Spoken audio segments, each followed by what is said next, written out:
ஒவ்வொருவரை ஆசீர்வதிப்பாராக.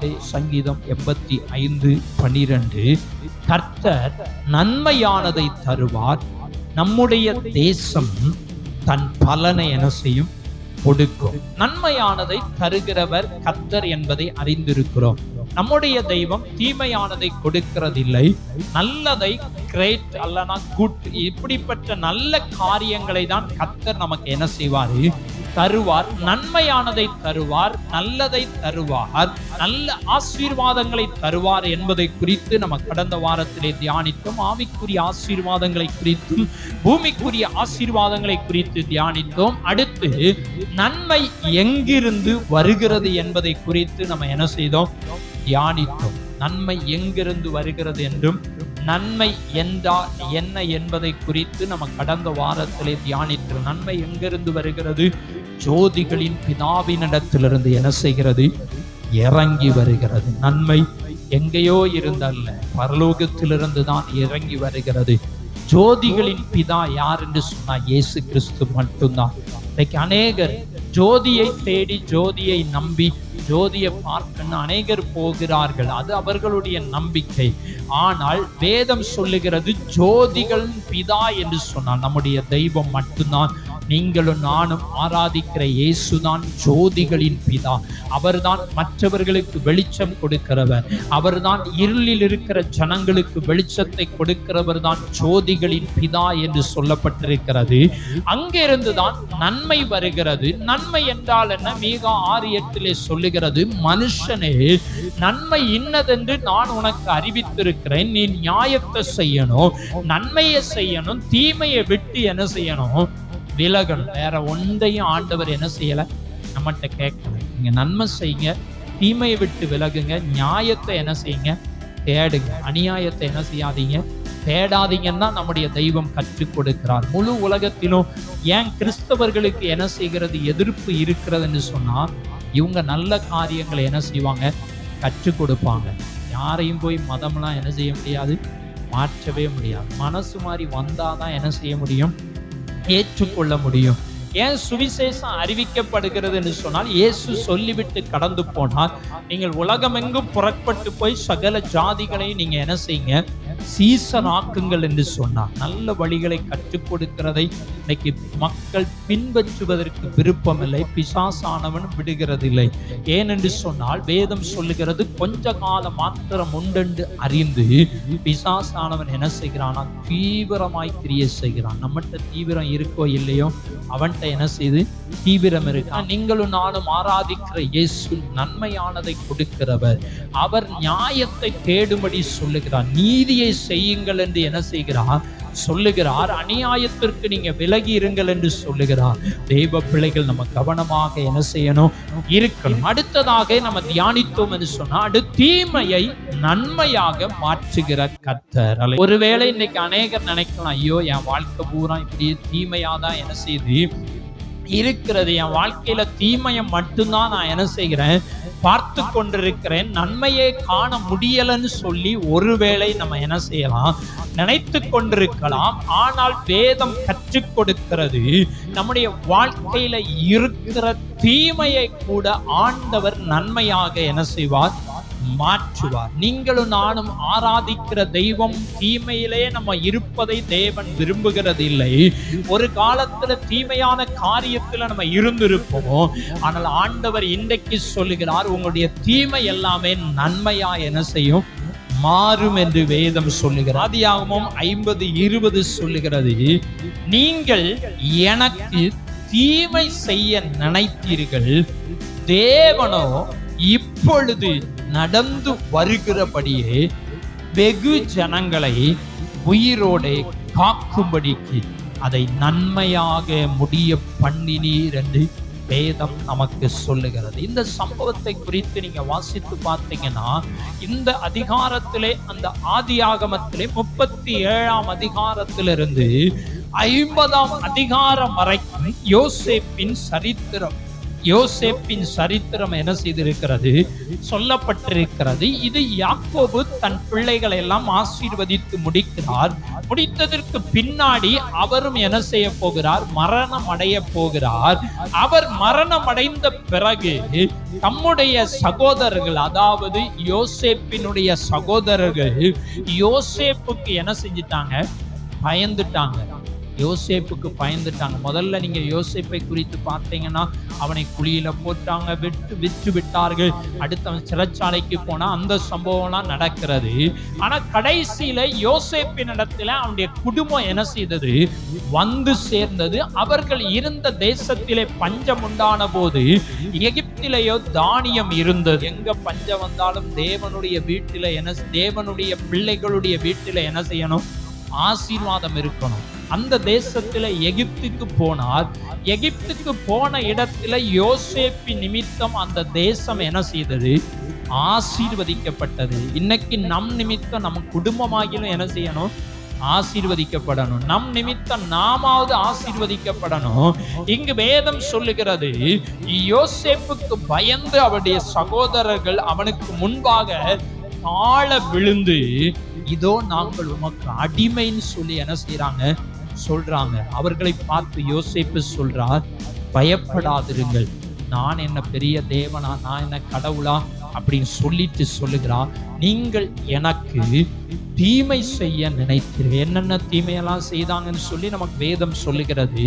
தீமை செய்ய நினைத்தீர்கள், ஆனா தேவனோ, நீங்க தீமை செய்ய தான் நினைப்பீங்க. தீமை தான் நம்ம வாழ்க்கையில மனுஷனால என்ன செய்யும், தீமைதான் வரும்.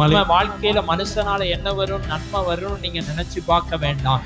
நன்மை வருவது ரொம்ப கடினம். ஆனால் மனிதர்களால நமக்கு தீமை என்ன செய்யும், வரும். ஆனால் தேவனோ தீமையை நன்மையாக என்ன செய்கிறவர், மாற பண்ணுகிறவர். வேதம் சொல்லுகிறது, தேவனோ இப்பொழுது நடந்து வருகிறபடியே வெகு ஜனங்களை உயிரோட காக்கும்படிக்கு அதை நன்மையாக முடிய பண்ணினார். உங்களுடைய வாழ்க்கையில தீமையான காரியங்களை ஆண்டவர் என்ன செய்வார், நன்மையாக முடிய பண்ணுவார். யோசேப்பினுடைய வாழ்க்கையில நடந்த தீமையை ஆண்டவர் நன்மையாக மாற்றினார். அதுக்குன்னு தீமை நம்ம செஞ்சுட்டு, நம்மளே தீமையை செஞ்சுட்டு, நம்மளே தீமையான காரியங்களை செஞ்சுட்டு ஆண்டவர் அதை நன்மையாய் மாற்றுவார்னு நினைச்சிடக்கூடாது. யோசேப்பு நன்மை செய்தான், ஆனால் அவருக்கு என்ன செய்தது, தீமை வந்தது. யோசேப்பு என்ன தவறு பண்ணினார், ஒரு தவறு என்ன செய்யல, பண்ணணும். சொப்பனம் கண்டேன் அவ்வளவுதான் சொல்லி இருக்கிறார். அதற்கு தான் அவனுக்கு தீமை செய்தார்கள். ஆனால் தேவனுடைய வாழ்க்கை, அந்த யோசேப்பினுடைய வாழ்க்கையில தேவ திட்டம் இருந்ததினால இவனுக்கு தீமை செய்த மனிதர்கள் தலை குனியும்படியாய், வெட்கப்படும்படி, அது குடும்பத்தில் உள்ளவங்களா இருக்கலாம், சகோதரர்களா இருக்கலாம், யாரா இருந்தாலும் சரி, அவர்கள் வெட்கப்படும்படியாய் தேவன் என்ன பண்ணினார், அந்த தீமையை நன்மையாக மாற்றினார். இந்த குடும்பத்திற்கு யார் இவனை வெறுத்தார்களோ, யார் ஒதுக்கினார்களோ, யார் வேண்டாம் என்று சொன்னார்களோ, அவர்கள் எல்லாருக்குமே உணவு கொடுக்கும்படியாய், உயிரோட அவர்களை காப்பாற்றும்படியாய் ஆண்டவர் இந்த யோசேப்புக்கு உதவி செய்தார். அந்த தீமை, யோசேப்பினுடைய வாழ்க்கையில வந்த தீமையை தேவன் நன்மையாய் மாற்றினார். நம்முடைய வாழ்க்கையில வந்த தீமை, மற்றவர்களால் வந்த தீமை, குடும்பத்தில் உள்ளவர்களால் வந்த தீமை, சொந்தங்களால் வந்த தீமை, உடன்பிறப்புகளால் வந்த தீமையை ஆண்டவர் என்ன செய்வாராம், நன்மையாக முடிய பண்ணுகிறவர். நம்முடைய வாழ்க்கையில வரக்கூடிய எல்லா தீமைகளையும் ஆண்டவர் நாம் செய்கிற தீமை அல்ல, நம்ம வாழ்க்கையில மற்றவர்களால் வரக்கூடிய தீமை, அதுதான் மிக முக்கியமான காரியம். நாம் செய்த தீமைக்கு ஆண்டவர் அதை நன்மையாய் மாற்றுவார் நினைச்சிடக்கூடாது. அது நம்ம தான் என்ன செய்யணும், சரி பண்ணணும். நம்ம செய்த தீமையோ, நம்ம செய்த பாவங்களையோ நம்ம தான் என்ன செய்யணும், சரி பண்ணணும். ஆனா மற்றவர்களால் வரக்கூடிய தீமையை தேவன் என்ன பண்ணிடுவார், நம்முடைய வாழ்க்கையில நன்மையாய் மாற்றுவார். யோசேப்பினுடைய வாழ்க்கையில அது நடந்ததை அவர் தன் வாயினால சொன்ன. இந்த சகோதரர்கள் பயந்து நடுங்கி என்ன செய்வாரோ யோசேப்புன்னு தெரியாமல் அழுது புலம்பி வேதனையோடு இருக்கிற நேரத்தில் ஆண்டவர் என்ன செய்தாரு? நன்மையாய் மாற்றினார் என்று அவன் சொல்லுகிறதை பார்க்கிறோம். அந்த தீமைகளை தேவன் நன்மையாய் மாற்றினார். அடுத்து நீங்க வாசித்து பார்த்தீங்கன்னா ரோமருக்கு நிருபம் 8ஆம் அதிகாரம் 28ஆம் வசனம், அன்றியும் அவருடைய தீர்மானத்தின்படி அழைக்கப்பட்டவர்களாய் தேவனிடத்தில் அன்பு கூறுகிறவர்களுக்கு, யாரிடத்தில்? தேவனிடத்தில் யாரெல்லாம் அன்பு கூறுகிறார்களோ அவர்களுடைய வாழ்க்கையில எல்லாமே நன்மையாய் முடியும். அல்லேலூயா. முதல்ல தீமையை நன்மையாய் மாற்றுகிற கர்த்தர். யோசேப்புக்கு அவனுடைய சகோதரங்களால் தீமை வந்தது, ஆனால் அந்த தீமை பெரிய நன்மையாய் மாறினது. தன் குடும்பம் முழுமைக்குமே சாப்பாடு கொடுக்கிற அளவுக்கு தேவன் அந்த தீமையை நன்மையாய் மாற்றினார். இங்கு வேதம் சொல்லுகிறது, யாரெல்லாம் தேவனிடத்தில் நீங்க அன்பு கூறுகிறீங்களோ, யாரெல்லாம் இயேசுவை நேசிக்கிறீங்களோ, உங்களுடைய வாழ்க்கையில வருகிற எல்லா தீமையும் ஆண்டவர் நன்மையாக மாற்றுகிறவர். அழைக்கப்பட்டவர்களாய் தேவனிடத்தில் அன்பு கூறுகிறவர்களுக்கு சகலமும் எல்லாமே நன்மைக்கு ஏதுவா என்ன செய்யும்? நடக்கும். நம்ம வாழ்க்கையில தேவனிடத்துல நேசிக்கிற, தேவனை அன்பு செலுத்துகிற, தேவனிடத்தில் அன்பு கூறுகிற எல்லாருக்கும் எப்படி நடக்குமா? எந்த காரியனாலும் சரி அது நன்மைக்கு ஏதுவாக தான் என்ன செய்யும்? நடக்கும். எதனாலுமே நன்மைக்காக தான் கர்த்தர் என்ன செய்வாரு? செய்வார். என் வாழ்க்கையினாலும் சரி, உங்க வாழ்க்கையினாலும் சரி, தனிப்பட்ட நீங்க ஒருவேளை இதெல்லாம் என் வாழ்க்கையில் நடந்துருச்சு, இதெல்லாம் என் வாழ்க்கையில நடந்து போச்சு, என்ன சிலர் என்ன செய்வாங்க? ஐயோ, என் வாழ்க்கை அன்னைக்கு சரியா இருந்தா நல்லா இருந்திருக்குமே, அன்னைக்கு நான் இவங்களை திருமணம் பண்ணாம இருந்தா என்ன செஞ்சிருக்கும்? நல்லா இருந்திருக்கும். நிறைய பேர் நினைப்பாங்க, அன்னைக்கு நான் கல்யாணம் பண்ணாம இருந்தா என்ன செஞ்சிருக்கும்? நல்லா இருந்தேன், நான் இவனை போய் கல்யாணம் பண்ணிட்டேன், இவளை போய் கல்யாணம் பண்ணிட்டேன்னு என்று சொல்லியெல்லாம் நிறைய பேர் என்ன செய்வாங்க? வருத்தப்படுவாங்க. வேதம் சொல்லுகிறது, அன்பு கூறுகிறவர்களுக்கு எல்லாமே நன்மைக்கு ஏதுவாக தான் நடக்கும். நீங்க தேவனை நேசிக்கிற பிள்ளைகளாய் இருக்கிற போது உங்க வாழ்க்கையில சகலவற்றையும் நன்மையாக முடிய பண்ணுகிறவர். அல்லேலூயா. நம்முடைய வாழ்க்கையில தீமைக்காக கர்த்தர் எதையுமே என்ன செய்ய மாட்டாரு? செய்ய மாட்டார். நம்ம தீமை செஞ்சா நம்ம தான் விலகி கொள்ளணும். தீமையை விட்டு என்ன செய்யணும்? விலகி நன்மை செய்யணும். ஆனா நமக்கு யார் தீமை செய்தாலும், நமக்கு எந்த காரியத்துல தீமைகள் வந்தாலும், அதை நீங்களும் நானும் ஆராதிக்கிற தெய்வம் என்ன செய்வாரு? நன்மையாய் முடிய பண்ணுவார், நன்மையாய் மாற பண்ணுவார். தேவனை நம்ம என்ன செய்யணும்? நேசிக்கணும்.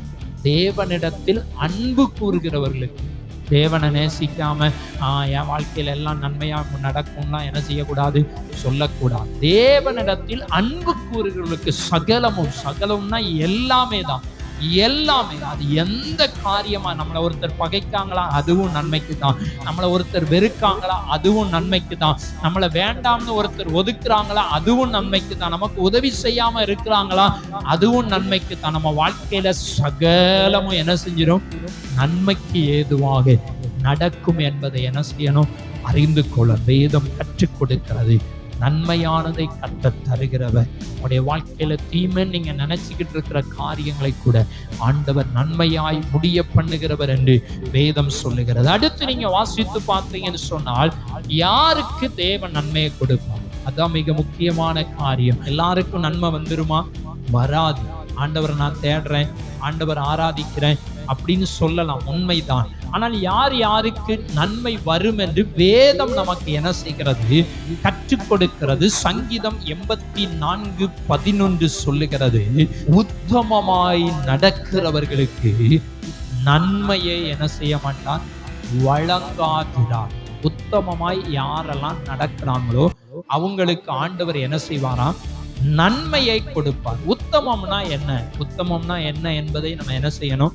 அறிந்து கொள்ளணும். உத்தமம், இவா பெரிய உத்தமனோ, இவா பெரிய உத்தமியோ அப்படின்லாம் நம்ம என்ன செய்வோம்? சொல்லுவோம். இவா ரொம்ப யோக்கியமோ அப்படின்லாம் நம்ம என்ன செய்வோம்? சொல்றதெல்லாம் கேள்விப்பட்டிருக்கோம். அப்போ உத்தமம்னா என்ன? சரியாய் நடக்கிறவர்கள். சங்கீதம் 84:11. உத்தமம்னா சரியாய் நடக்கணும், உண்மையாய் நடக்கணும், பெர்ஃபெக்ட்டா என்ன செய்யணும்? நடக்கணும். தேவ பிள்ளைகள் சரியான பாதையில என்ன செய்யணும்? நடக்கணும். நம்ம இஷ்டப்படி நடந்துகிட்டு தேவன் எனக்கு நன்மையை தருவார், நன்மையை தருவார்னா ஒரு நாளும் நன்மை என்ன செய்யாது? வராது. வேதம் சொல்லுகிறது, உத்தமமாய் நடக்கிறவர்களுக்கு நன்மையை வழங்காதிரார். கொடுக்காம ஆண்டவர் என்ன செய்ய மாட்டாரு? இருக்க மாட்டார். உங்க வாழ்க்கையில, என் வாழ்க்கையில நன்மை இன்னும் அதிகமாய் வேணும், இன்னும் நன்மையை பெற்றுக்கொள்ளணும்னா நம்முடைய நடக்கை எப்படி இருக்கணுமா? உத்தமமா இருக்கணும், சரியா இருக்கணும், பெர்ஃபெக்டா என்ன செய்யணும்? இருக்கணும் என்று வேதம் என்ன செய்கிறது? சொல்லுகிறது. உத்தமமாய் யார் யாரெல்லாம் நடந்து நம்முடைய வாழ்க்கையில ஜீவிக்கிறாங்களோ அவர்களை தேவன் என்ன செய்கிறார்?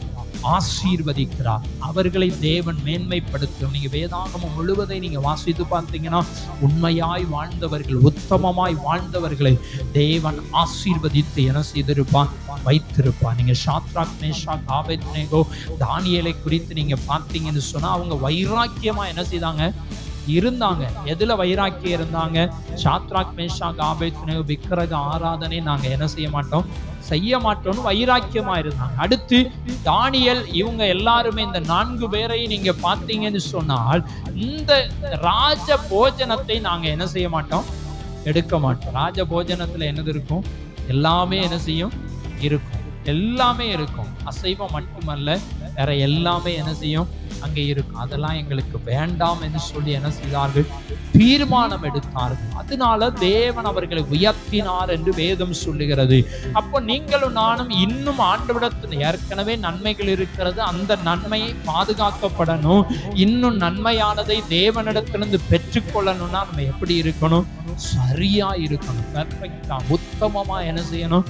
இருக்கணும். சிலரை பார்த்தீங்கன்னா வேலைக்கு போகும்போது, அதாவது ஒரு ஆபீஸ்ல வேலைக்கு போகும்போது எல்லாம் கண்ணாடி முன்னாடி நின்று என்ன செய்வாங்க?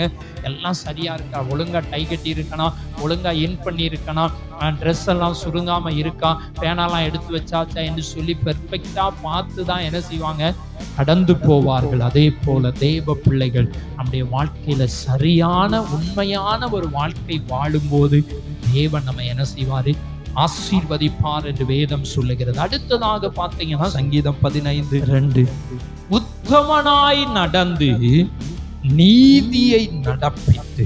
உத்தமமாய் நம்ம என்ன செய்யணுமா? நடக்கணும். உத்தமமாய் நடந்து நீதியானதை என்ன செய்யணும்? நடப்பிக்கணும். அநீதியானதை நம்ம ஒரு நாள் என்ன செய்யக்கூடாது?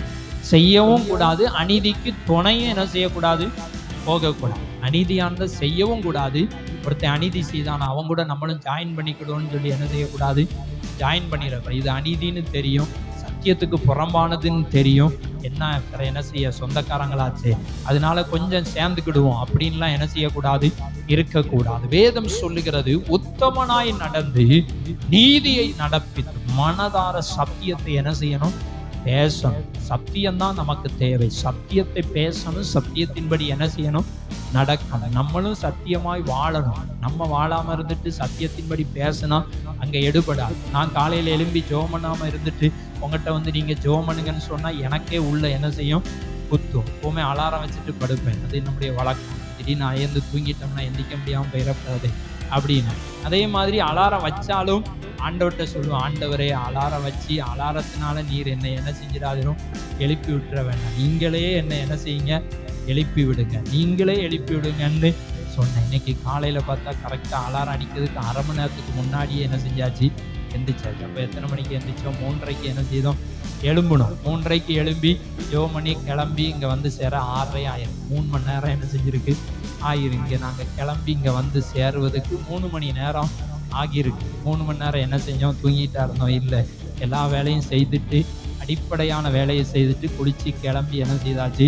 வந்தாச்சு. இப்போ நானே இன்னைக்கு ஜெபம் பண்ணலை, நானே எழும்பலை. நான் கரெக்டாக 5:30க்கு 6க்கு தான் எழும்பி பல்ல தேய்ச்சிட்டு 1/4 மணி நேரத்தில் குளிச்சும் குளிக்காமே வந்தோம்னு நான் சொன்னோம்னா அது என்ன செய்யாது? நல்லாவே என்ன செய்யாது? இருக்காது. நம்ம தேவ பிள்ளைகள் என்ன செய்யணும்? நம்ம சத்தியத்தை பேசணும், அதன்படி என்ன செய்யணும்? நடக்கணும். சிலர் நல்ல வாயை என்ன செய்வாங்க? நல்லா பேசுவாங்க, நல்லா பேசிட்டு ஆனால் நடக்கலாம் என்ன செய்ய மாட்டாங்க? மாட்டாங்க. நம்முடைய வாழ்க்கையில வேதம் கற்றுக் கொடுக்க நானா இருந்தாலும் நீங்களா இருந்தாலும் சரி, சத்தியத்தை பேசணும், மனதார பேசணும். உண்மை இதுதான், சத்தியம் இதுதான், வேற ஒன்றும் கிடையாதுன்னு சொல்லி நம்ம பேசணும். பேசுவதற்கு முன்னாடி நடந்து காண்பிக்க வேண்டும். நடந்துட்டு பேசினா அது என்ன செய்யும்? கிரியை செய்யும். அதை ஜெபம் பண்ணாம நான் பைபிள் படிக்காம அப்படி நான் உங்கள்கிட்ட நீங்க பைபிள் படிங்க, நீங்க ஜெபம் பண்ணுங்கன்னு சொன்னா அது கிரியை என்ன செய்யாது. கிரியை இல்லாத விசுவாசம் செத்தது அப்படின்னு பைபிள் சொல்றது போல நம்ம என்ன செய்யணும்? கிரியையிலே காண்பிக்கணும். வேதம் கற்றுக் கொடுக்கிறது நன்மையானதை தேவனிடத்திலிருந்து பெற்றுக்கொள்ளணும்னு சொன்னா முதல்ல நீங்க உத்தமமா என்ன செய்யணும்? நடக்கணும். அடுத்து நீங்க பார்த்தீங்கன்னா நீதியாய் நடக்கணும். சத்தியத்தை, உண்மை எது, சத்தியம் எது என்பதை என்ன செய்யணும்? பேசணும். இன்னைக்கு சத்தியத்தை பேசினா யாருக்கும் என்ன செய்ய மாட்டேங்குது? பிடிக்க மாட்டேங்குது. கடைசி காலத்துல இன்னைக்கு அநேக சபை மக்கள் என்ன செய்யறாங்க? தவறான உபதேசத்துக்கு என்ன செய்யறாங்க? போறாங்க. நேரத்துக்கு ஒரு வீடியோ, ஒருவர் பிரசங்கத்தை கேட்டுக்கிட்டு இருக்கும்போது அவர் பிரசங்கத்துல சொன்னார், ஒருத்தர் போன் பண்ணி சொன்னாங்களாம், பாஸ்டர் சொன்னாராம், நீங்க சபையில இயேசுன்னு என்ன செய்யக்கூடாதான்? சொல்லக்கூடாது. இது உண்மையா? அந்த வீடியோவில் என்ன செய்து சொன்னது? பாஸ்டர் சொன்னாராம், இயேசுங்கிற வார்த்தை சபையில என்ன செய்யக்கூடாது? பயன்படுத்தக்கூடாது. அப்ப ஏன் இயேசுன்னு பயன்படுத்தக்கூடாதுன்னா, பிரஜாதி மக்கள்லாம் என்ன செய்வாங்க? வருவாங்க. அதனால நம்ம இயேசுன்னு சொன்னா அவங்க என்ன செய்ய மாட்டாங்களாம்? வரமாட்டாங்களாம். ஒரு நாள் வரும்போது நம்ம என்ன செஞ்சுக்கலாமா? இயேசுன்னு சொல்லிக்கலாம். இப்படிப்பட்ட சபைகள் இன்னைக்கு என்ன செய்யுது? இருக்கிறது. இன்னைக்கு சத்தியத்தை போதிக்கிற சபையில மக்கள் என்ன செய்வதில்லை? வருகிறதில்லை. சத்தியத்திற்காய் வைராக்கியமாய் நிற்பதில்லை. ஆனால் இங்கு வேதம் சொல்லுகிறது, மனதார சத்தியத்தை என்ன செய்யணுமா? பேசணும். சத்தியத்தை நம்ம ஒரு நாளும் விட்டுறக்கூடாது. சத்தியத்தை வாங்கணும், அதை விற்க கூடாது என்று வேதம் சொல்லு. பணத்துக்காக இன்னைக்கு நிறைய பேர் என்ன செஞ்சிருந்தாங்க? சத்தியத்தை வெற்று விடுறார்கள். எப்படி வெற்று விடுறாங்கன்னா, ஆவியானவர் கிடையாதுன்னு சொன்னா உங்களுக்கு நாங்க என்ன செய்வோம்? பணம் தருவோம். வேதம் நமக்கு நிறைய காரியங்களை கற்றுக் கொடுக்கிறது. இன்னைக்கு கடைசி காலங்களிலே சபை சத்தியத்தை விட்டு விலகுகிற ஒரு காலத்துல என்ன செஞ்சிட்டோம்? வந்துவிட்டோம். மட்டும்தான் இன்னைக்கு பார்க்கிற ஜனங்களாய் மாறிவிட்டாங்க. நன்மையனே செழிப்பையை பத்தி பேசுறாங்க, ஆனா அவங்க செழிப்பா இருக்காங்களான்னு கேட்டா கிடையவே கிடையாது. நல்லா வீட்டுக்குள்ள போய் பார்த்தீங்கன்னா தெரியும், செழிப்பாலாம் என்ன செய்ய மாட்டாங்க? இருக்கவே மாட்டாங்க. பேசுறது என்ன செய்யலாம்? பேசலாம். ஆனா சத்தியத்தை பேசினால், சத்தியத்தை வாங்கணும், ஆனா விற்கவே கூடாது.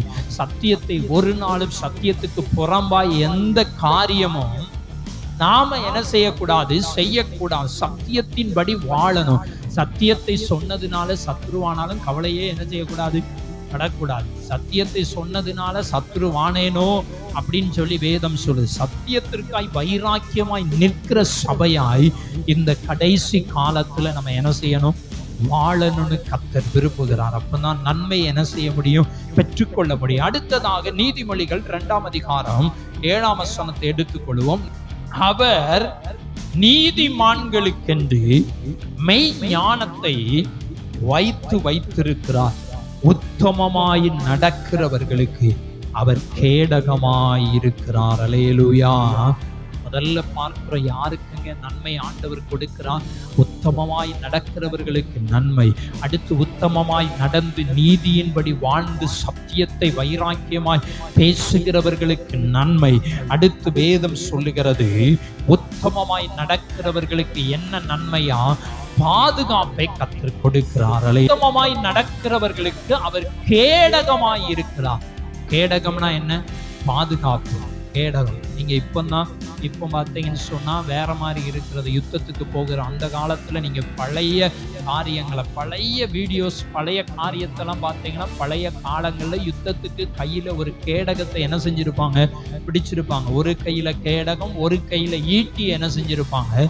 பிடிச்சிருப்பாங்க. அது எதற்குனா தாங்களை பாதுகாத்து கொள்வதற்கு. வேதம் சொல்லுகிறது, யாரெல்லாம் உத்தமமாய் இருக்கிறார்களோ அவர்களை கர்த்தர் என்ன செய்கிறாரு? பாதுகாக்கிறார். கேடகம். அவர் தாங்க நமக்கு பாதுகாப்பு. சாத்ராக், மேஷாக், ஆபேத்நேகோவை அக்னிக்குள்ள என்ன செஞ்சிட்டாங்க? தூக்கி போட்டாங்க. அக்னிக்குள்ள தூக்கி போட்ட போது யார் பாதுகாப்புக்கு இருந்தா? அவர் தான் என்ன செய்தார்? பாதுகாப்பு. இன்னைக்கு அக்கினி எதை குறிக்கிறது? சோதனைகளை குறிக்கிறது, பிரச்சனைகளை குறிக்கிறது, போராட்டங்களை குறிக்கிறது. பிரச்சனையின் நடுவிலே நாம் கடந்து சென்றாலோ, போராட்டங்களின் நடுவிலே கடந்து சென்றாலோ, ஏதோ தீமையின் நடுவிலே கடந்து சென்றாலோ, தேவனே நமக்கு என்ன செய்கிறார்? பாதுகாப்பாய் இருக்கிறார். அவர்தான் தீமையில் இருந்தும் அல்லாவிட்டால் போராட்டங்கள் இருந்தும் அவர் நம்மை மீண்டு கொண்டு வருகிறவர். அந்த காரியத்திலிருந்து தீமை நின்று நம்மை விலக்கி காத்து கொண்டு வருகிறவர் ஆண்டவராகிய இயேசு. வேதம் சொல்லுகிறது, உத்தமமாய் நடக்கிறவர்களுக்கு அவர் கேடகமாய் என்ன செய்கிறாராம்? இருக்கிறார். நீங்க யோபு 1:1 நீங்க வாசித்து பார்த்தீங்கன்னு சொன்னா, அவன் உத்தமனாய் இருந்தாரா, சன்மார்க்கனாய் இருந்தானா, தேவனுக்கு பயந்தவராய் இருந்தாரா, தீமையை பொல்லாப்பை விட்டு விலகுகிற ஒரு மனிதனாய் இருந்தார். அதனாலதான் அவர் முடிவிலே இரட்டிப்பான ஆசீர்வாதம் அவருக்கு என்ன செய்தது? வந்தது. இரட்டிப்பான ஆசீர்வாதம் வந்ததற்கு மிக முக்கியமான காரணம் யோபு 1:1 சொல்லுகிறது, இரட்டிப்பான நன்மை வருவதற்கு முக்கிய காரணம் அவர் உத்தமனாய் என்ன செய்தாரு? வாழ்ந்தார். சரியாய் வாழ்ந்தார். குறை சொல்லுகிற அளவுக்கு என்ன செய்யல? வாழல. தானியேல் ஒரு இடத்துல ராஜாவை பார்த்து சொல்லுவார், ராஜாவே, நான் தேவனுக்கு முன்பாகவும் உமக்கு முன்பாகவும் நான் குற்றமற்றவனா என்ன செய்தேன்? காணப்பட்டேன். குற்றமற்றவனாய் இருந்தேன். ஆனாலும் என்ன சிங்கக்கவியில தூக்கி போட்டீங்க. ஆனாலும் தேவன் என்னை என்ன செய்தாரு? தப்புவித்தார். குற்றமற்றவனாய் இருந்தார். தேவ பிள்ளைகள் அதே போல யோபு உத்தமனாய் வாழ்ந்தாராம். அடுத்து யாருக்கு பயந்தாரு? கடவுளுக்கு என்ன செய்தாரு? பயந்தார். தமிழ்ல சுத்த தமிழ்ல சொல்லுகிறது, கடவுளுக்கு அஞ்சுங்கள் என்று சொல்லுகிறது. கடவுளுக்கு, தேவனுக்கு பயப்படுங்கள், கடவுளுக்கு அஞ்சுங்கள். கடவுளுக்கு பயந்து வாழுகிற தேவ பிள்ளைகளா என்ன செய்யணும்? இருக்கணும். பாஸ்டருக்கு பயந்து அல்ல, பக்கத்து வீட்டுக்காரங்களுக்கு பயந்து அல்ல, அல்லனா சொந்தக்காரனுக்கு பயந்து அல்ல, விசுவாசிக்கு பயந்து அல்ல. எல்லா தேவ பிள்ளைகளும் கர்த்தருக்கு என்ன செய்யணும்? பயப்படணும். பாஸ்டர் எத்தனை நாள் உங்க கூட இருப்பாரு? ஏன் ஒரு சில நாள் வேணா உங்களை பார்ப்போம், போய்கிட்டே இருப்போம். மீதி நாள் நம்ம தான் என்ன செய்யணும்? வாழணும். தினமும் உங்க பின்னாடியே என்ன செய்ய முடியாது? வர முடியாது. நீங்க ஆண்டவருக்கு பயப்படுறீங்களா இல்லையா அப்படின்னு சொல்லி என்ன செய்ய முடியாது? வர முடியாது. கடந்த வாரத்துல ஒரு தம்பி என்ன பண்ணாரு? பாஸ்டரை பார்த்ததும் ஒரு பையன் பின்னாடி போய் என்ன செஞ்சுக்கிட்டாரு? ஒளிஞ்சுக்கிட்டாரு. நம்ம என்ன செய்ய போறோம்? கடவுளுக்கு என்ன செய்யணும்? பயப்படணும். முழு பூசணிக்காவை சோத்துக்களை வச்சு மூட முடியுமா? முடியவே என்ன செய்யாது? முடியாது. நம்மளை பார்த்ததும் ஏன் பயப்படணும்? நம்மகிட்ட அப்போ பாவம் இருக்கு, நம்மகிட்ட தப்பு இருக்க போய் தான் பயம் இருக்கு. அது இல்லைன்னா நமக்கு பயமே என்ன செய்ய வேண்டாம்? நீங்க யாருக்கு பயப்படணுமா? கடவுளுக்கு என்ன செய்யணும்? பயப்பட. வேதம் சொல்லுகிறது, கடவுளுக்கு அஞ்சுங்கள். ஒரு சகோதரி சொல்லுவாங்க, ஏன்னா உங்க வீட்டுக்கு அவன் ஏன் தெரியுமா வரமாட்டேங்கான்? உங்களுக்கு பயந்து என்ன செய்ய மாட்டான்? வரமாட்டேன். நான் என்ன செய்வேன்னா, வந்தா நல்லா டோஸ் கொடுத்து தான் என்ன செய்வேன்? பாசாமி அப்படின்னு சொல்லி எண்ணெய் போட்டு பூசி மொழிகையெல்லாம் என்ன செய்ய மாட்டேன்? அனுப்ப மாட்டேன். அதனால அவனுக்கு தெரியும் அண்ணன் வீட்டுக்கு போனா என்ன நடக்கும். அண்ணன் தான் சொல்லுவாங்க, வேற என்ன செய்ய சொன்னா சொல்லிட்டு போட்டோம். அப்போ அண்ணன் வீட்டுக்கு போனா என்ன செய்வாரு? இவர் ஏதாவது சொல்லுவார். ஏன்னா நான் ஏதாவது தப்பை என்ன செஞ்சிருப்பேன்? பார்த்துருப்பேன். அதனால நம்ம பக்கமே என்ன செய்ய மாட்டாங்க? வரமாட்டாங்க. வரலன்னு சொன்னதுனால நம்ம தப்பு, நீ தப்பு செய்ப்பா அப்படின்னு சொல்லி நம்ம உற்சாகப்படுத்துதெல்லாம் கிடையாது. ஏன்னா தேவனுக்கு என்ன செய்யணும்? தேவ பிள்ளைகள் பயப்படணும். தேவனுக்கு பயந்து நடக்கணும். அவர்கள் தான் ஆசீர்வதிக்கப்படுவார்கள். யோபுவை குறித்து உத்தமனாய் இருந்தார், சன்மார்க்கனாய் இருந்தார், தேவனுக்கு பயந்தார். தேவனுக்கு பயப்படுங்கள். கர்த்தருக்கு பயந்து அவர் வழிகளில் நடக்கிறவன் தான் பாக்கியவான். கர்த்தருக்கு ஏன் பயப்படணும்னு சொன்னா, குமாரனுடைய கோபம் தேசத்தில் என்ன செய்ய போகுது? வரப்போகிறது. தேவ கோபாக்கினையின் நாள் என்ன செய்து நெருங்கி கொண்டு அநேக தேசங்களிலே பல அழிவுகள் நடந்து கொண்டேதான் என்ன செய்து இருக்கிறது. இயற்கையினால் உண்டாகிற சேதங்கள் நடக்கிற முன் எப்போதும் இல்லாத அளவுக்கு இந்த கடைசி காலங்களிலே தேசத்திலே தீவிரமாய் காரியங்கள் என்ன செய்து நடக்கிறது. அதனாலதான் சொல்றோம், தேவனுக்கு என்ன செய்யணும்? பயப்படணும். கர்த்தருக்கு பயப்படணும். எல்லா காரியமும் செய்வதற்கு நேரம் என்ன செய்து இருக்கிறது. எல்லா இடத்துக்கும் போக நேரம் இருக்கிறது. 3 மணிக்கே நாள் எழும்பி போகிறதுக்கு, வேலைக்கு போகணுன்னா 3 மணி. நேரத்துக்கு ஒரு அம்மாவை பார்த்தேன். அம்மா, ஏன் நீங்கள் போன வாரம் சர்ச்சைக்கு வரல அப்படின்னு கேட்டேன். நான் வேலைக்கு என்ன செஞ்சிட்டேன், போயிட்டேன். எத்தனை மணிக்கு வேலைக்கு போனாங்க?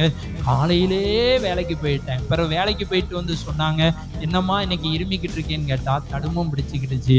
அப்போ இன்னைக்கு தான் சர்ச்சைக்கு போகணும் அப்படின்னு நான் சொன்னேன். நீங்கள் காலையிலே வேலைக்கு போகிறதுக்கு பதில் சர்ச்சைக்கு என்ன செய்யலாமே, போகலாமே அப்படின்னு சொல்லி நான் என்ன செய்தேன் சொன்னேன். ஏன் சொல்லுகிறோம் என்று சொன்னால், இன்னைக்கு நிறைய பேருடைய வாழ்க்கை ஆலயத்துக்கு வருவதை விட மற்ற காரியங்களுக்கு நிறைய முக்கியத்துவம் கொடுத்து, ஆலயத்துக்கு மாத்திரம் சரியான நேரத்துக்கு என்ன செய்ய மாட்டாங்க, வரவே மாட்டாங்க. எல்லா காரியத்துக்கும் சரியா என்ன செஞ்சிருவோம், போயிருவோம். ஆனால் வேதம் சொல்லுகிறது, தேவனுக்கு நீங்க என்ன செய்யுங்க, பயப்படுங்க.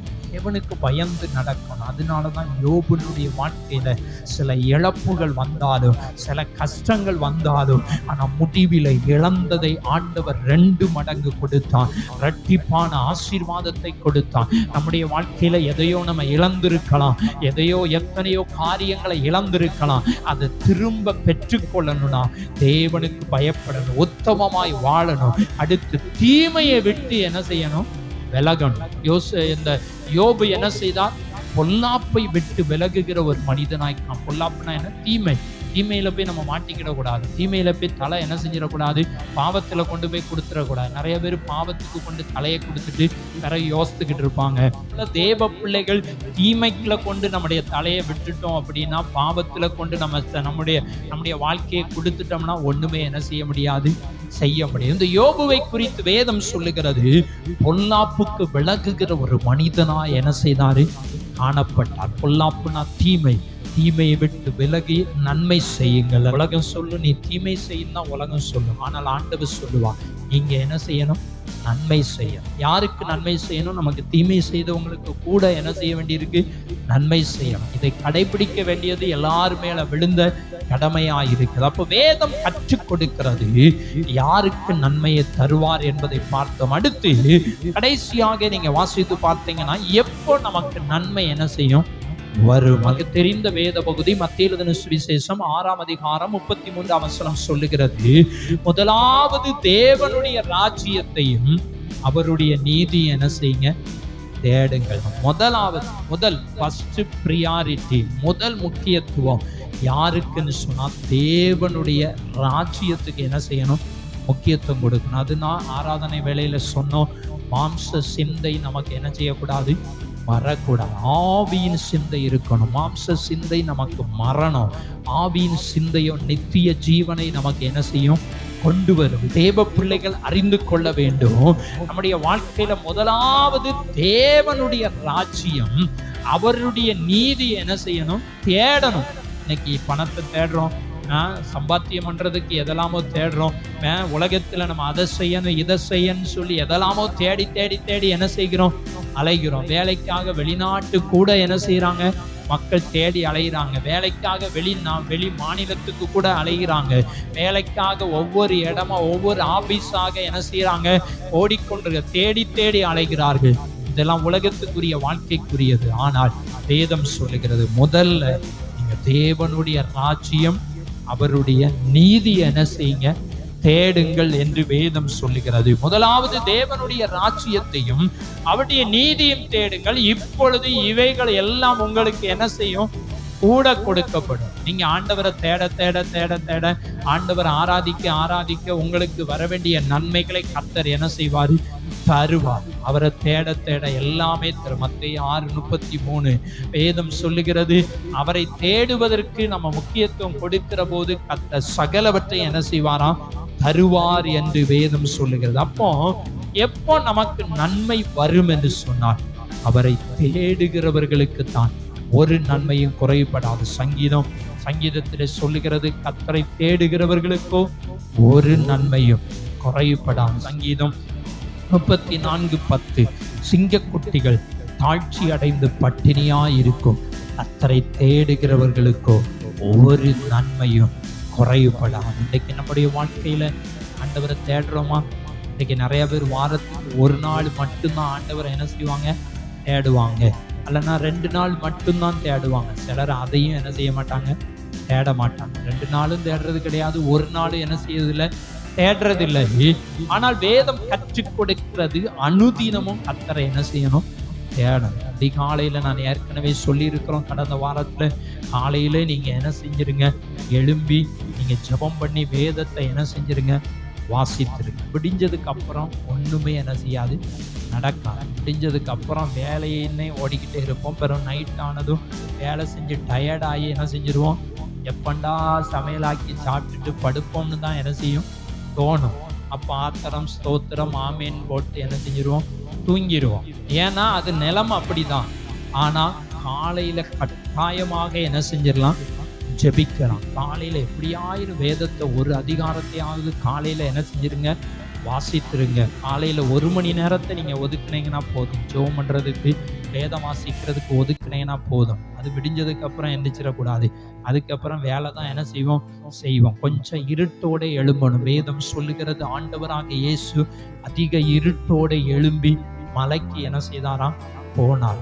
அதிகம் விடிஞ்சதுக்கு அப்புறம் போனார் என்று சொல்லவில்லை, இருட்டோட எழும்பி போனார். அப்போ ஆண்டவரை நீங்க என்ன செஞ்சிருங்க, காலையில தேடிருங்க. காலையில நீங்க என்ன செய்திருங்க, ஜெபித்திருங்க. நன்மையை பெறணுமா, காலையில தேவ சமூகத்திற்கு நீங்க போய் தான் என்ன செய்யணும், ஆகணும். நன்மையை பெற்றுக்கொள்ளணும்னா தேவ சமூகத்தை நீங்க கனம் பண்ணி தான் ஆகணும். அடுத்து நீங்க வாசித்தீங்கன்னு சொன்னார், வேதம் சொல்லுகிறது, மீகா 2ஆம் அதிகாரம் 7ஆம் வசனம் சொல்லுகிறது, செம்மையாய் நடக்கிறவர்களுக்கு தான் ஆண்டவர் என்ன செய்வாரா, நன்மை செய்வார். செம்மையா என்ன செய்யணும், நடக்கணும். செம்மையாய் நடக்கிறவனுக்கு என் வார்த்தைகள் நன்மை செய்யாதோ. செம்மையாய் யாரெல்லாம் நடக்கிறாங்களோ அவர்களுக்கு ஆண்டவருடைய வார்த்தை என்ன செய்யுமா, நன்மை செய்யும். வேதம் சொல்லுகிறது, இந்த தேவனுடைய வசனம் தான் அது இருபுறமும் கருக்குள்ள பட்டயம். இந்த தேவனுடைய வசனம், இந்த வார்த்தையினால்தான் உலகம் என்ன செய்தது, உண்டானது. அந்த வார்த்தை மாம்சமாகி என்று வேதம் சொல்லுகிறது. மாம்சமாகி இருக்கிறது, வார்த்தையில தான் மாம்சம் உண்டாயிருக்கிறது. இந்த வார்த்தை தான் நமக்கு என்ன செய்யும், நன்மை செய்யும். இந்த வார்த்தை ஜீவன் உள்ளது. இந்த வார்த்தை ஊனையும் கணுக்களையும் வெவ்வேறாய் பிரிக்கக்கூடியது. இந்த வசனத்தை வாசிக்கிறவன், கேட்கிறவன், அதன்படி செய்கிறவன் தான் பாக்கியவான் என்று வேதம் சொல்லுகிறது. இன்னைக்கு நன்மை நிறைய பேருடைய வாழ்க்கையில இல்லை. அதற்கு காரணம் என்ன? அதற்கு நம்ம தான் யோசித்து பார்க்கணும். சரியாய் செம்மையாய் என்ன செய்யணும், நடக்கணும். இந்த வார்த்தை தான் நன்மை செய்யும். அவருடைய வார்த்தை நன்மை செய்யும் என்று வேதம் சொல்லி, யாரெல்லாம் செம்மையாய் நடக்கிறீங்களோ, யாரெல்லாம் சரியாய் நடக்கிறீங்களோ, இந்த வேத வசனத்துக்கு கீழ்ப்படிந்து, இந்த சத்தியத்தின்படி கீழ்ப்படிந்து யாரெல்லாம் நடக்கிறீங்களோ அவங்களுக்கு 2 ஆசீர்வாதம் உண்டு. ஒன்று பூமிக்குரிய ஆசீர்வாதம் உண்டு, இனி ஒன்று பரலோக நன்மை என்ன செய்து கிடைக்கும். ஆண்டவருடைய வார்த்தைக்கு கீழ்ப்படிந்து நடக்கலன்னா ஒருவேளை உலக ஆசீர்வாதம் கூட என்ன செய்யலாம், வரலாம். இன்னைக்கு நிறைய புறஜாதி ஜனங்களை பாருங்க, உலகத்துல நல்லா தான் என்ன செய்யறாங்க, இருக்காங்க. ஆனா அவங்க குடும்பத்துல சமாதானம் என்ன செய்யாது, இருக்காது. ஆவிக்குரிய ஆசீர்வாதம் அவங்ககிட்ட இருக்கவே இருக்காது. ஆனால் உங்களுக்கும் எனக்கும் ஆவிக்குரிய ஆசீர்வாதம் இருக்கிறது என்று சொன்னால், நம்ம செம்மையாய் வசனத்தின்படி நடந்து அவரை ஆராதித்தால் மட்டும்தான் அது நிலைத்து நிற்கும். வேதம் சொல்லுகிறது, அவருடைய வார்த்தை நன்மை செய்யும் என்று வேதம் சொல்லுகிறதை பார்க்கிறோம். தேவ பிள்ளைகள் நன்மையை பெற்றுக்கொள்ளணும்னு சொன்னா எப்போ நன்மை வரும்? நான் கர்த்தரை தேடுங்க, கர்த்தருடைய வார்த்தையின்படி நடங்க, அவருடைய வார்த்தை நமக்கு செம்மையானதை கொடு. அடுத்து வேதம் சொல்லுகிறது, மத்தேயு 13:23 சொல்லுகிறது, வசனத்தை கேட்கிறவன், அதை உணர்கிறவன் தான் பலன் தருவான், நன்மை உண்டாகும். வசனத்தை கேட்கிறவனும் உணர்கிறவனுமாய் இருந்து 100ஆகவும் 60ஆகவும் 30ஆகவும் என்ன செய்வானா, பலன் தருவான். இன்னைக்கு நீங்களும் நானும் பலன் கொடுக்கணும். இல்லைன்னா நன்மையானதை தேவனிடத்திலிருந்து பெற்றுக்கொள்ளணும்னா மத்தேயு 13:23 சொல்லுகிறது, வசனத்தை கேட்கணும். வாசிச்சா கேட்க முடியும். அடுத்து நீங்க பார்த்தீங்கன்னு சொன்னா பிரசங்கத்தை நம்ம என்ன செய்யணும், கேட்கணும். அவருடைய வார்த்தையை நம்ம தியானிக்கணும். வசனத்தை கேட்கிறது மாத்திரமல்ல, உணரணும். அந்த வசனம் நமக்குள்ள வந்து என்ன செய்யணும், கிரியை செய்யணும். வசனத்தை கேட்டுட்டு விட்டுட்டு போவதற்கல்ல, கிரியை செய்யலைன்னா மாற்றம் என்ன செய்யாது, வராது. வசனம் யாருக்குள்ள போய் உணர்த்துகிறதோ, யாருடைய குறைகளை உணர்த்துகிறதோ அவர்கள் தான் கிரியை செய்வார்கள். அவர்களுக்கு தான் என்ன செய்யும்? நன்மை உண்டாகும். எப்படியா? 30, 60, 100ஆக என்ன செய்வாங்க? 100ஆக, 60ஆக, 30ஆக பலன் கொடுப்பார்கள். அவங்கவுங்க திறமைக்கு தக்கதாக பலன் உண்டு, நன்மை உண்டு. அவங்கவுங்க தேவைக்கு தக்கதாக ஆண்டவர் ஆசீர்வாதத்தை என்ன செய்வார்கள்? தருவார். வேதம் சொல்லுகிறது, உணரணும், வசனத்தை கேட்கணும், உணரணும். அடுத்து நீங்க பார்த்தீங்கன்னா அவர்களுடைய வாழ்க்கையில நன்மை வரும். வசனத்தை சிலர் கேட்கறதும் கிடையாது, உணர்றதும் கிடையாது, அதன்படி நடக்கிறது இல்லைன்னா ஒரு நாள் ஆசீர்வாதம் என்ன செய்யாது? வராது. வேதம் கற்றுக் கொடுக்கிறது, ஒரு மனிதனுடைய வாழ்க்கையில நன்மை உண்டாகணும்னு சொன்னா கேட்டு அதன்படி நடக்கணும். கடைசியாக ஏசாயா 32:15 சொல்லுகிறது, ஒரு மனிதன் இந்த நன்மைகள் எல்லாம் பெற்றுக்கொள்ளணும்னு சொன்னா பரிசுத்த ஆவியானவரால் என்ன செஞ்சிருக்கணும்? நிரப்பப்பட்ட ஒரு மனுஷனாய் இருந்தால் அவன் வாழ்க்கை செழிப்பாய் மாறும். ஆவியானவர் வருகிற போது வனாந்தரமும் வயல்வெளிகளும் செழிப்பாய் என்ன செய்யுமா? மாறும். செழிப்பாய் மாறும். நம்முடைய வாழ்க்கை செழிப்பாய் மாறணும்னா செழிப்பான உபதேசத்தை கேட்டுட்டு இருந்தா மட்டும் போதாது. ஆவி ஆனவரால் நிரப்பப்பட்ட ஒரு வாழ்க்கை வாழணும். உன்னதத்திலிருந்து நம்மேல் ஆவி ஊற்றப்படும் மட்டும் அப்படியே இருக்கும். அப்பொழுது வனாந்தரம் செழிப்பான வயல்வெளி ஆகும். செழிப்பான வயல்வெளி காடாக எண்ணப்படும். ஆசீர்வாதத்தின் பெருக்கத்தை இங்க காண்பிக்கிறது. ஒரு மனிதனுடைய வாழ்க்கையில ஆசீர்வாதத்தின் பெருக்கம் வேணும்னு சொன்னா பரிசுத்த ஆவியானவரால் நிரப்பப்பட்ட தெய்வ பிள்ளைகளா என்ன செய்யணும்? இருக்கணும். இன்னைக்கு ஆசீர்வாதம் வேணும்னா ஆவியானவரால் நிரப்பப்பட்டிருக்கணும். உன்னதத்தின் நம்மேல் அந்த ஆவி என்ன செய்யணுமா? ஊற்றப்படணும். ஊற்றப்படும் வரைக்கும் அப்படியே தான் இருப்போம், வனாந்தரமா தான் இருப்போம், செழிப்பில்லாம இருப்போம், ஆசீர்வாதம் இல்லாம இருப்போம். என்னைக்கு பரிசுத்த ஆவியானவர் உங்கள் மேல, என் மேல ஊற்றப்படுகிறாரோ, ஊற்றப்பட்டாரோ அன்றைக்கு தான் ஆசீர்வாதம் உண்டு. வேதம் சொல்லுகிறது நாம் செழிப்பாய் இருக்கணும். வேதத்திலே பார்க்கிறோம், வனாந்தரத்தை ஆண்டவர் செழிப்பாய் மாற்றிடும். ஒண்ணுமே இல்லைனாலும் நம்மளை தேவன் என்ன செஞ்சிருவாரா? ஆசீர்வாதமாய் மாற்றுவார். அடுத்து பார்த்தீங்கன்னா செழிப்பான வயல்வெளியாய் மாறும். இந்த வயல்வெளி எப்படி மாறிடும்? காடாய் மாறிடும். அப்பனா அது எதை குறிக்கிறது? ஆசீர்வாதத்தின் பெருக்கத்தை என்ன செய்து குறிக்கிறது. பெருக்க பண்ணுகிற கர்த்தர், நம்மை மேன்மைப்படுத்துகிற கர்த்தர். எப்போ? ஆவியானவர் ஊற்றப்படணும். ஆவியின் அபிஷேகம் நமக்குள்ள என்ன செய்யணும்? இருக்கணும். இன்றைக்கு நீங்களும் நானும் தேவனிடத்திலிருந்து நன்மையை பெற்றுக்கொள்ளணும்னா தேவன் எப்போ நன்மையை தருவார் என்று சொன்னா, ஒன்று அவரை தேடணும், இரண்டாவது வார்த்தையின்படி செம்மையாய் நடக்கணும், மூன்றாவது பார்த்தீங்கன்னா வசனத்தை கேட்டு உணர்ந்து வாழுகிற போது நன்மை உண்டாகும், நான்காவதாக பரிசுத்த ஆவியானவரால் நிரப்பப்பட்ட தேவ பிள்ளைகளாய் இருந்தால் நமக்கு செழிப்பான வாழ்க்கையை கர்த்தர் என்ன செய்ய முடியும்? தர முடியும். ஆவியானவரால் நிரப்பப்படலன்னா ஆவிக்குரிய ஆசீர்வாதமும் நமக்கு இருக்காது, பூமிக்குரிய நன்மையும் நம்ம பெற்றுக்கொள்ள முடியும். ஏன்னா ஆவியானவர் தான் நமக்கு ஞானத்தை கொடுத்து போதித்து சரியா என்ன செய்வான்?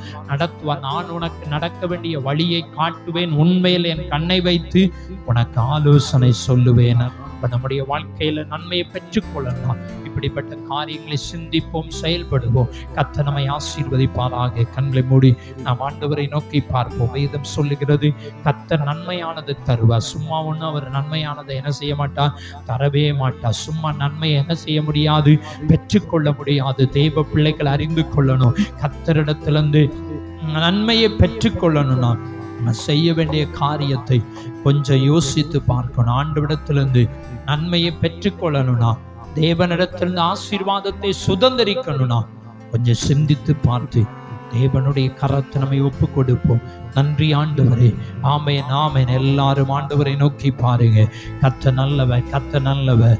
ஆவியானவர் பெரியவராயிருந்து பெரிய காரியங்களை செய்கிறவர். உங்களுடைய வாழ்க்கையில நன்மை வேண்டுமா?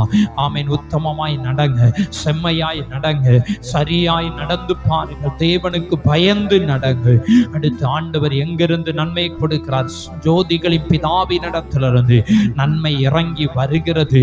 உலகத்திலே வந்து எந்த மனுஷனையும் பிரகாசிப்பிக்கிற ஒளி, அது மெய்யான ஒளி என்று வேதம் சொல்லுகிறது. நம்முடைய வாழ்க்கையில மெய்யான ஒளியை நாம் பெற்றுக்கொண்டு இந்த உலகத்தில் வாழுகிற தேவ பிள்ளைகள் இன்னும் அவருக்கென்று வாழணும். உத்தமமாய் நடக்கிறவர்களுக்கு கர்த்தர் பாதுகாப்பாய் இருக்கிறார்.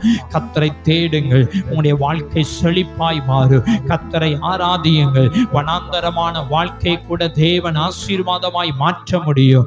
ஹல்லேலூயா. ஆமென். நன்றியோடு மை துதிக்கிறோம். ஒவ்வொருவருடைய வாழ்க்கையில நன்மையை கர்த்தர் கட்டளையிடுங்கப்பா. ஒவ்வொருவரை நீர் ஆசீர்வதிப்பீராக. நன்மையினால் ஒவ்வொருவரை நிரப்புவீராக. ஹல்லேலூயா. ஸ்தோத்திரம். ஒவ்வொருவரையும் இந்த மாதத்திலே வரக்கூடிய நாட்களை நன்மையினால் நிரப்பி ஒவ்வொருவரை நீர் ஆசீர்வதிப்பீராக. ஆமென். ஆமென்.